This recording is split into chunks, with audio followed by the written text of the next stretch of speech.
ไปที่ทุกคนมื้อนี้อยู่กับซองอานุชแนล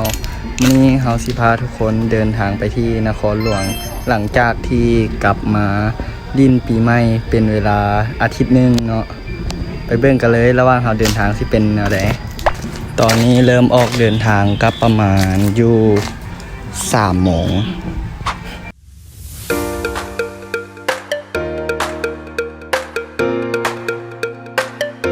พวกเราเดินทางออกจากทาราชประมาณ20 กิโล20 ปลายนี่แหละ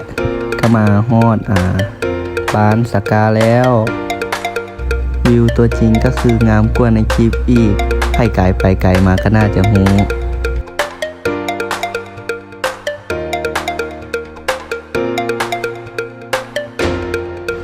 ขี่รถลงภูมาหน่อยนึงทางเบื้องซ้ายก็จะเป็นโรงเรียนมสสกา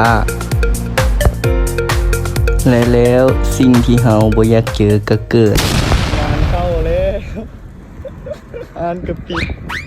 ต้องสุกรถประมาณ1 กิโลเพื่อไปซอกฮานใหม่เลย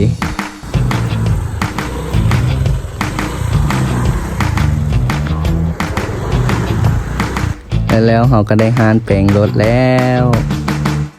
ต้องท่าประมาณ 30-40 นาทีพุ่นนะจึงจะแล้วค่าเสียหายตกอยู่100,000 กีบ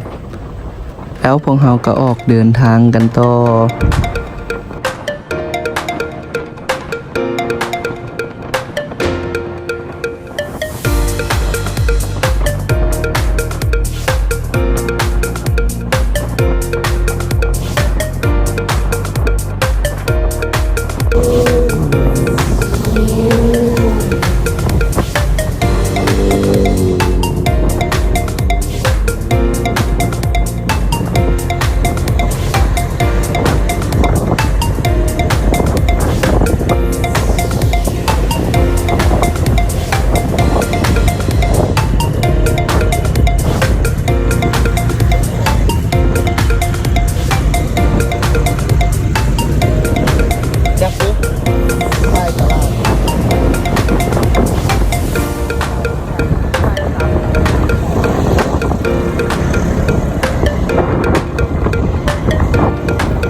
พลาดบ่ได้เนาะแวะซื้อข้าวจี้ห้านประจำค่อยเอง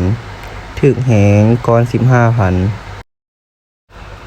ทางเบื้องขวานี้แม่นทางออกทางด่วนและทางไปซื้อแม่นไปสีไข่แล้วทางนี้ไปมหาวิทยาลัยแห่งชาติทางไปดงโดก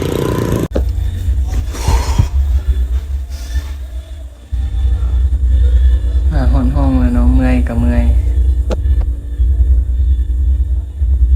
ขี่รถปะไกลๆแถมตีรถหัวอีกเรื่องโคตรฮาเลยห้านแปลงรถกระปิด 2-3 ห้าน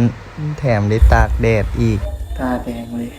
สำหรับไผ่ที่เบิ่งคลิปนี้จนจบก็ขอขอบใจเนาะ อย่าลืมกดไลค์กด Subscribe เพื่อเป็นกำลังใจให้เราหน่อยเด้อบ๊ายบายเจอกันคลิปหน้า